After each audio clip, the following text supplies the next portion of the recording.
King, what happened after the camp? Scam. You Yes. moved from Cebu to Yes. Manila. Was it difficult? At first, hindi siya difficult kasi parang ginusto ko yung decision ko na mag-move here sa Manila. Hindi to alam ng mga ng mga viewers, but yung first month ko dito sa Manila, nag-live-in kami ni Harold. And then, parang naging easy yung stay ko here sa Manila because of him. Was that an opportunity for you to get to know one another? Yes. Oo. Strong. Exclusively dating.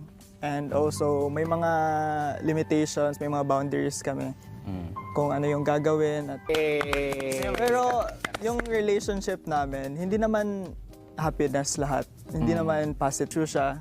He is still recovering sa mga nangyayari from his dad, Sparks Camp, and others. So, ayun, I think yung mga challenges namin, parang face lang sa relationship namin.